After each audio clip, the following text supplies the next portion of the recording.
നമ്മൾ പുറത്തൊക്കെ ജോലിക്ക് പോകുമ്പോൾ ഫേസ് ചെയ്യുന്ന one of the main issue ആണ് പാർക്കിങ്ങിൻ്റെ കാര്യം. നമുക്ക് റൂംസ് അല്ലെ പി ജി നമുക്ക് പെട്ടെന്ന് കിട്ടും, പക്ഷേ ഉണ്ടെങ്കിൽ ഒരു വിത്ത് പാർക്കിംഗ് നമുക്കൊരു വീട് കിട്ടാൻ നല്ല ബുദ്ധിമുട്ടായിരിക്കും. അപ്പോൾ ഞാൻ തന്നെ ഇപ്പോൾ ഒരു 5 വർഷമായിട്ട് ബാംഗ്ലൂരിൽ വർക്ക് ചെയ്യുന്നു, സ്റ്റിൽ ഞാൻ പാർക്ക് ചെയ്യുന്നത് വീടിൻ്റെ പുറത്താണ്. അതിൻ്റെ ഇടയ്ക്ക് 2 പ്രാവശ്യം എൻ്റെ വണ്ടീൻ്റെ ബാറ്ററി കള്ളം കൊണ്ടുപോയിട്ടുണ്ട്. ഒരു തവണ ആൾ വണ്ടി കൊണ്ടുപോകാനാണ് നോക്കിയത്, പക്ഷേ എന്നുണ്ടെങ്കിൽ ഡിസ്ക് ലോക്ക് ആയതുകൊണ്ട് ആൾക്ക് വണ്ടി കൊണ്ടുപോകാൻ പറ്റിയില്ല, പകരം ആൾ ബാറ്ററി മുറിച്ചുകൊണ്ട് പോയി. മെയിനായിട്ട് ഇങ്ങനത്തെ ഇഷ്യൂസ് കിട്ടുന്നത് KL വണ്ടിക്കായിരുന്നു. അപ്പം നമ്മൾ പോലീസിൽ കംപ്ലയിൻറ്റ് ചെയ്തിട്ടും പ്രത്യേകിച്ച് കാര്യമൊന്നുമില്ല. അവർ പറയുന്നത് ഇതിവിടെ സാധാരണമാണ്, നിങ്ങൾ വണ്ടി നിങ്ങൾ സൂക്ഷിക്കുക എന്നുള്ളതാണ് അവർ പറയുന്നത്. അപ്പം അങ്ങനെയുള്ളപ്പോൾ എൻ്റെ സൈഡിൽ നിന്നൊരു പ്രിക്കോഷൻ എന്നുള്ള രീതിയിൽ ഞാനൊരു സെക്യൂരിറ്റി അലാം സിസ്റ്റം വണ്ടിയിൽ വാങ്ങി വെച്ചു.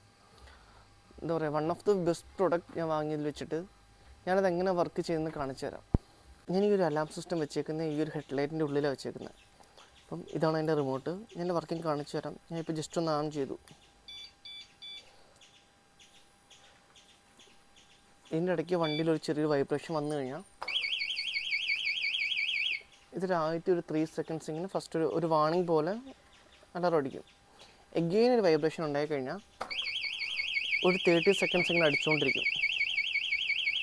ഒന്നെങ്കിൽ 30 സെക്കൻഡ്സ് കഴിയുമ്പോൾ അത് ഓട്ടോമാറ്റിക് നിൽക്കും, അല്ലെന്നുണ്ടെങ്കിൽ നമ്മൾ റിമോട്ടിൽ നമ്മൾ നിർത്തണം.